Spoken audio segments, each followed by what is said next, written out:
Hello, welcome back to some more Minecraft. So if you recall last episode, we've got our foundry, got a coal pulverizer, and basically the whole point of this was that I could just do this, and then can you put this in directly with that? I wonder. No, you have to use ingots. Okay, do I have any? Um, should be some cooking maybe in here. There you go. So if I wanted to make a bunch of steel, I just put those in. Instead of, and basically it's obviously a much cheaper recipe. Well, generator. I did want to switch gears a little bit though, because there's something that I want to talk about with regards to um, the array system. Basically, I've still got a few these stone pickaxes left, so hopefully, you can see I've been messing around with it already. But so here's what I want to talk about. Um, and basically, it's really actually to get to a sort of more intermediate level with effortless building because I'm at the stage now where I can. All right, so we know sort of fairly well, right, how it works. If we place a single block there, we can do that. Okay.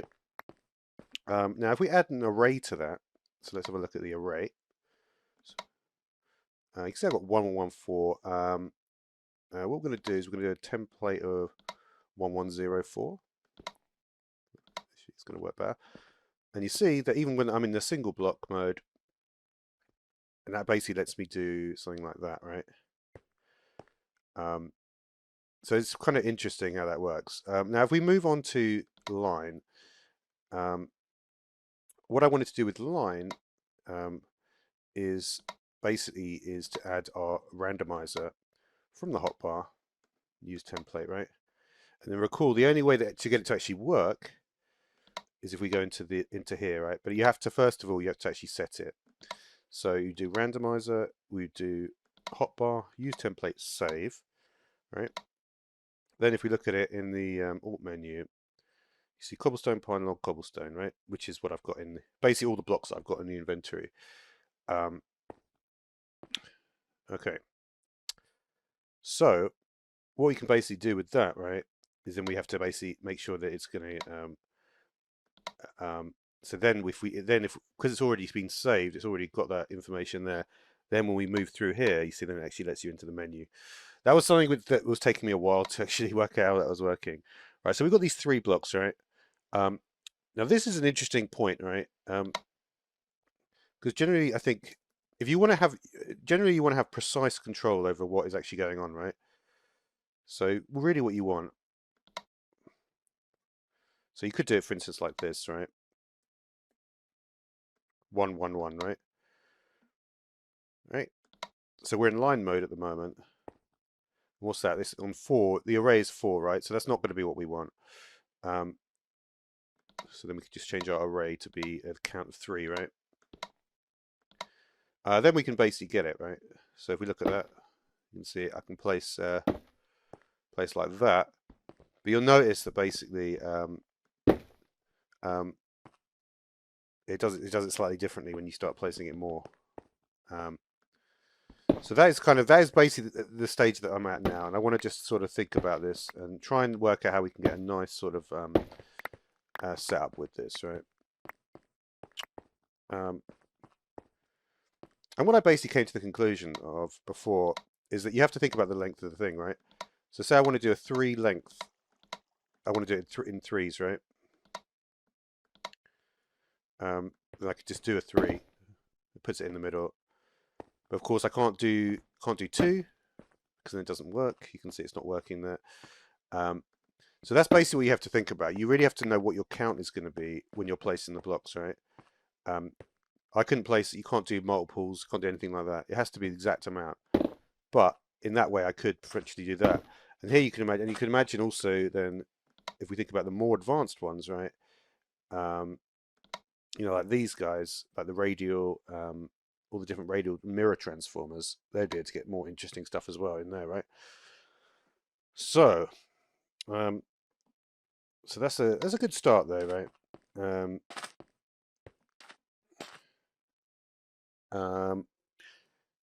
But it is kind of an interesting thing. I do actually want to maybe look back to where I was before, right?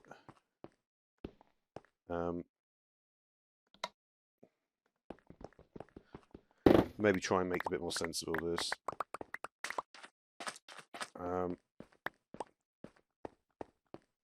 Because interestingly, like, what we went back, what we decided to go back into here, right? Back into our single, right? So how? I mean, then we have to think like everything's going to be affected differently, right? The array transform is still good, right? Single. But obviously, with a single block, we only get one place, right? We don't get to make it into a first place and then a second place.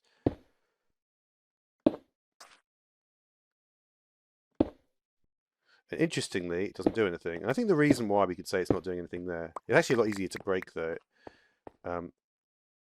If we wanted to do anything, then we would have to go back to ones here, right? Because it never gets to that stage.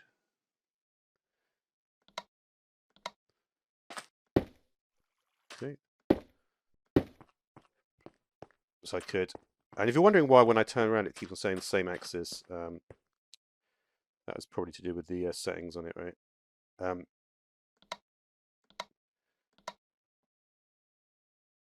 Well, no, it's the opposite. I did 110, right? If I wanted to do the other axis, yeah, that was another point I made. You'd basically have to change x to 0, change z to 1. That's how it would work.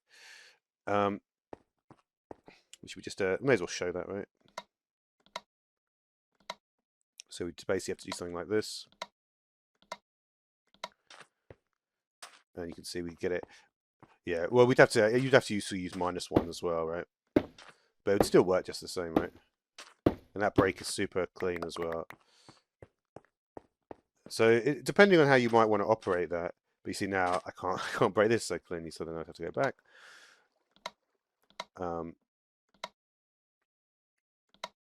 Yeah.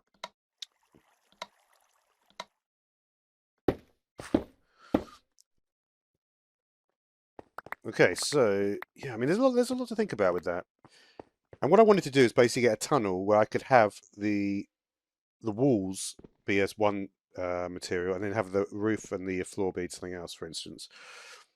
And what I realized is the way that it builds a cylinder shape is that it basically looks at the floor and then it goes like this. It goes in rows up, right? So you can see in this shape, which is a 5x6, basically all I have to do is we've got 4 there, and then we're going to need 6, and then we need 4 at the top, right? So I'm going to show you now how to do it correctly. Basically, all right. And the way to basically do it is we've got a pattern, and this is the pattern we will need, right? 4, 6, 4, order sequence. So this is going to be the floor, then the walls, and the roof. And as long as the size is correct, it will work correct every time. So let's get to that. And it's going to be very useful because it means I can basically build tunnels really well. I can put glass in there as well, for instance, which is pretty cool. So all you have to do, go into cylinder, make sure you've got your object selected. All you have to find the right size, which is 5x6, right? And then you can extend that for as far as you want. So I have only really got the ability to do that far. And there you can see. So we can have a nice tunnel like that, right? And obviously I'd put it on the right Y level if I was actually doing it properly. So that's pretty cool, right? That was something that I was actually really... I've kind of struggled to work that out before.